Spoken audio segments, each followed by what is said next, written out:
No. Hi, friends. Welcome back to I Survived Folk Attack of 1916. Why so silly?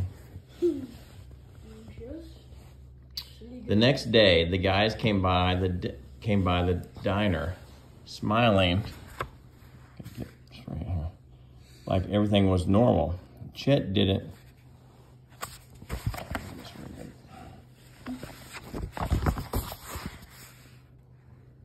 Chet didn't wave back. He slipped into the kitchen before they sat down at the counter and didn't come out until they were gone. After the breakfast rush was over, Uncle Jerry handed Chet a mug of root beer and told him to have a seat. "What's wrong, kiddo?"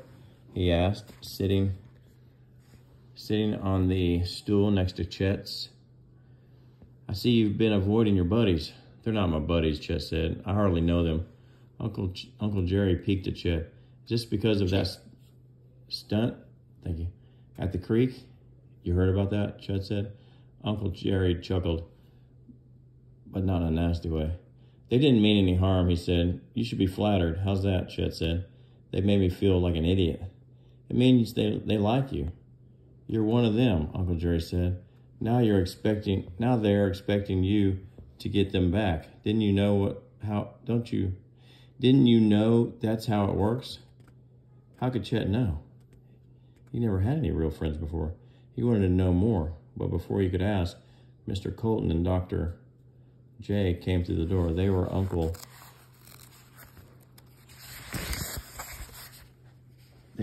Jerry's oldest friends.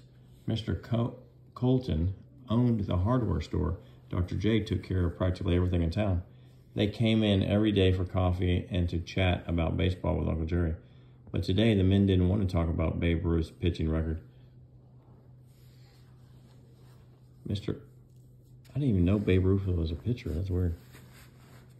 Babe Ruth, isn't he a big guy? I'll have to look it up. Big guy in a little coat. Mr. Colton held up the morning paper to Uncle Jerry, and Chet could read the front page headline. Shark kills second bather in New Jersey. July 7, 1916. Spring Lake, New Jersey. A shark attacked Charles Bruder, 28, while he was swimming alone in the ocean yesterday afternoon. Lifeguards rushed to his rescue, but the young man's wounds were so severe that he bled to death before they reached shore. Bruder, a well-liked bell captain at the Essex and Sussex Hotel, was known to be a strong swimmer, but he was no match for the beast, which attacked without mercy. Before he perished, Bruder was able to tell a remarkable story to his rescuers. "He was a big gray fellow and as rough as sandpaper," Bruder said. "I didn't see him until after he struck me the first time. Then that was when I yelled. I thought he had gone on, but he only turned and shot back at me and snipped my left leg off. Oh my goodness. He yanked me clear under before he let go. He came back at me and he shook me like a terrier shakes a rat." Bruder tried to say more, but he became too weak. He died of massive blood loss and shock before lifeguards could get him back to the shore. Officials are warning people not to swim alone. Dang, that's a crazy story. Can't believe they got that much out of him. I still don't believe it," said Uncle Jerry. "Someone is cooking up these stories to sell newspapers." "Could be," Mr. Colton said. "Folks are terrified, though. My wife's cousin lives out there, and she says nobody will go into the ocean. They have fishermen out with rifles shooting at anything that moves." "You know what this reminds me of?" Dr. J said. "The Creek Devil." "What's that?" Chet asked. Mr. Colton and Dr. J chuckled. Then Mr. Colton shifted his hefty body forward on the stool. He leaned closer to Chet. "Old-timers say there's a monster that lives down near the creek.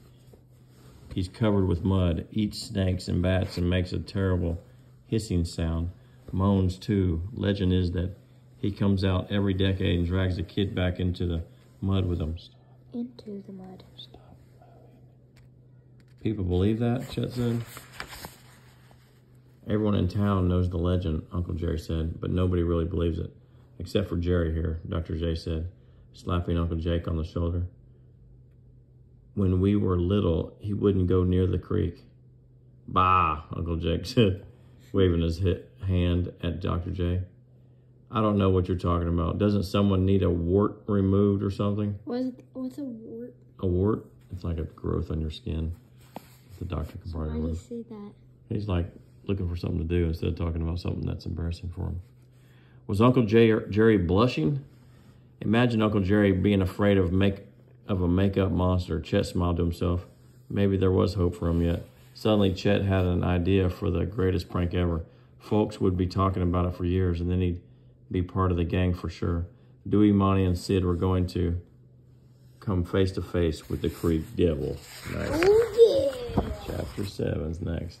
All right, say bye to your friends. Bye, friends. See you next time. See you next time.